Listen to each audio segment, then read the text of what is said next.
भगवान जगन्नाथ जी की रथ यात्रा भारत में मनाए जाने वाले धार्मिक महामहोत्सव में से सबसे प्रमुख और धार्मिक दृष्टि से सबसे महत्वपूर्ण माना गया है। यह रथ यात्रा न केवल भारत में बल्कि विदेश में भी उन स्थानों पर आयोजित होती है जहां पर भारतीयों की आबादी रहती है। भारत में आयोजित होने वाली रथ यात्रा को देखने के लिए हर साल विदेश से हजारों विदेशी आते हैं। भगवान श्री कृष्ण के अवतार जगन्नाथ जी की रथ यात्रा में शामिल होने वाले पुण्य सौयज्ञ के बराबर माना जाता है। सागर तट पर बसे पूरी शहर में होने वाली जगन्नाथ जी की रथ यात्रा उत्सव के समय आस्था का जो भव्य उत्सव देखने को मिलता है वह और कहीं देखना दुर्लभ है। इस रथ यात्रा के दौरान भक्तों को सीधे प्रतिमाओं तक पहुंचाने का सुनहरा अवसर प्राप्त होता है। जगन्नाथ रथ यात्रा 10 दिवसीय महोत्सव होता है। यात्रा की तैयारी अक्षय तृतीया के दिन श्री कृष्ण, बलराम और सुभद्रा के रथों के निर्माण के साथ शुरू होती है। भारत में 4 पवित्र धामों में से एक पुरी के साथ 800 वर्ष पुराने मुख्य मंदिर में योगेश्वर श्री कृष्ण जगन्नाथ के रूप में विराजते हैं। साथ ही यहाँ बलभद्र एवं सुभद्रा भी है। आइए आपको बताते हैं इस यात्रा की इतिहास और 3 रथों के बारे में कुछ खास बातें। रथ यात्रा का इतिहास। पौराणिक कथाओं के अनुसार राजा इंद्रद्युम्न भगवान जगन्नाथ को सबर राजा से यहाँ लेकर आए थे तथा उन्होंने ही मूल मंदिर का निर्माण कराया था जो बाद में नष्ट हो गया। इस मूल मंदिर का कब निर्माण हुआ और कब वह नष्ट हो गया उसके बारे में कुछ स्पष्टता नहीं है। ययाति केसरी ने एक मंदिर का निर्माण कराया था। ऐसा माना जाता है कि वर्तमान में 65 मीटर ऊंचे मंदिर का निर्माण 12वीं सदी में चौल गंगेदेव और अनंत भीमदेव ने कराया था, परंतु जगन्नाथ संप्रदाय वैदिक काल से आज तक मौजूद है। ऐसा भी माना जाता है कि एक बार बहन सुभद्रा जी ने अपने भाइयों श्री कृष्ण और बलराम जी से नगर को देखने की इच्छा प्रकट की, तो फिर दोनों भाइयों ने अपनी बहन की इच्छा को पूरी करने के लिए भव्य रथ तैयार करवाए और उस पर सवार होकर तीनों नगर की भ्रमण के लिए निकल गए। इसी मान्यता को मानते हुए हर साल पुरी में जगन्नाथ की रथ यात्रा आयोजित की जाती है। पुरी का जगन्नाथ मंदिर के 10 दिवसीय महोत्सव की तैयारी का श्री गणेश अक्षय तृतीया को श्री कृष्ण, बलराम और सुभद्रा के रथों के निर्माण से ही हो जाता है। कुछ धार्मिक अनुष्ठान भी किए जाते हैं। तो फिर चलिए जानते हैं 3 रथ के बारे में। जगन्नाथ जी का रथ गरुड़ ध्वज या कपिल ध्वज कहलाता है। 16 पहियों वाला यह रथ 13.5 मीटर ऊंचा होता है जिसमें लाल और पीले रंग के वस्त्र का प्रयोग होता है। विष्णु का वाहक गरुड़ इसकी रक्षा करता है। रथ पर जो ध्वज है उसे त्रयोलोमोहिनी या नंदीघोष कहते हैं। बलराम जी का रथ ताल ध्वज से पहचाना जाता है। यह रथ 13.2 मीटर ऊंचा और 14 पहियों वाला होता है। यह लाल और हरे रंग के कपड़े और 763 टुकड़ों की लकड़ियों से बना होता है। रथ के रक्षक वासुदेव और सारथी मलाती होते हैं। रथ के ध्वज को उनानी कहते हैं। त्रिब्रा, घोड़ा, त्रिशर्मा व स्वर्णनामा इसके अश्व है। जिस रस्सी से रथ को खींचा जाता है वह वासुकी कहलाता है। तेणु सुभद्रा जी का रथ पद्मध्वज कहलाता है।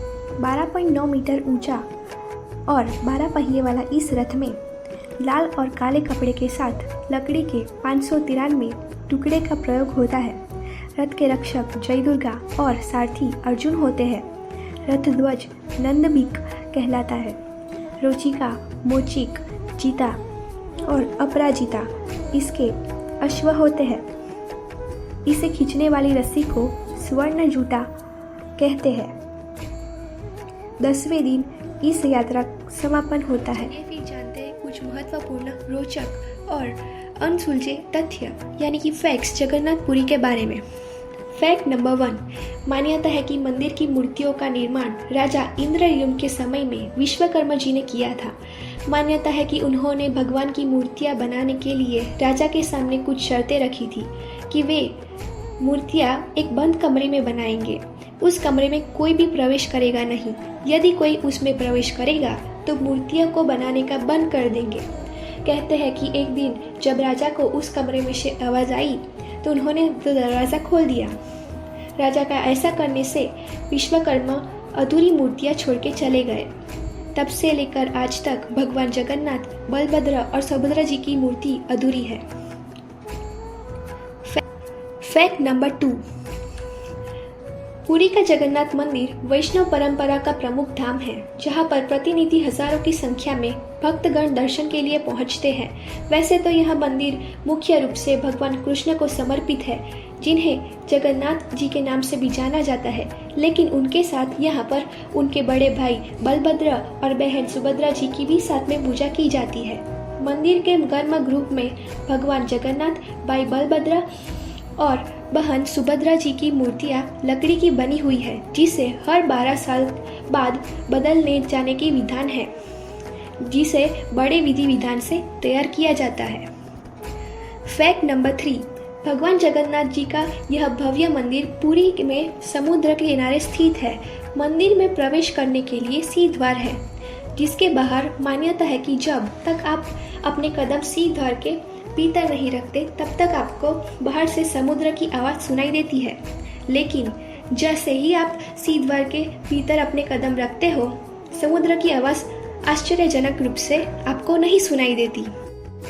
फैक्ट नंबर 4, भगवान जगन्नाथ जी के मंदिर से जुड़े कई ऐसी बातें हैं जिनका जवाब आज भी विज्ञान नहीं ढूंढ पाया, जैसे मंदिर के ऊपर फरकता ध्वज, जो आज भी हमेशा हवा के विपरीत लहरता हुआ दिखाई देता है। जगन्नाथ मंदिर के ध्वज से जुड़ी खास बात यह है कि इसे प्रतिदिन एक पुजारी ऊपर चढ़कर बदलता है। सालों से चली आ रही परंपरा आज भी नहीं रुकी।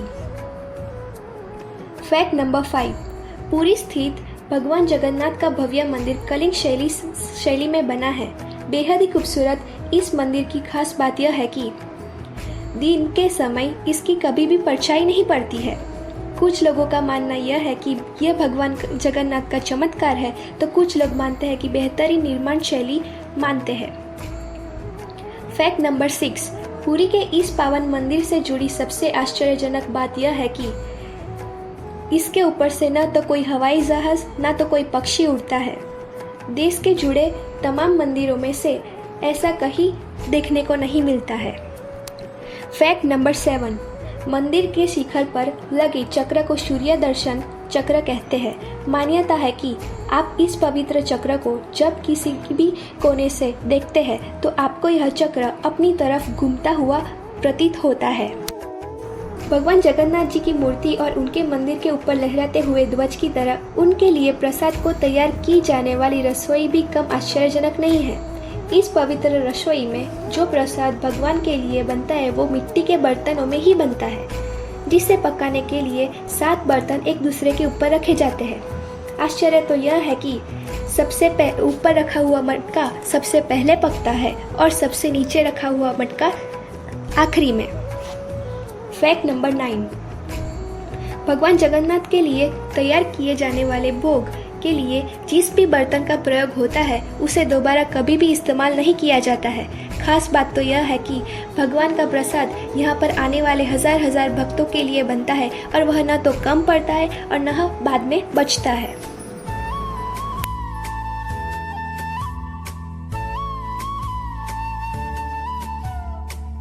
तो ये थे कुछ महत्वपूर्ण और अनसुलझे फैक्ट्स जगन्नाथपुरी के बारे में। तो यहाँ पे वीडियो में एंड करती हूँ। होपफुली आपको कंटेंट अच्छा लगा होगा। सो प्लीज़ लाइक, शेयर और सब्सक्राइब कीजिएगा। जय Shri Krishna. Thank you very much for watching this video.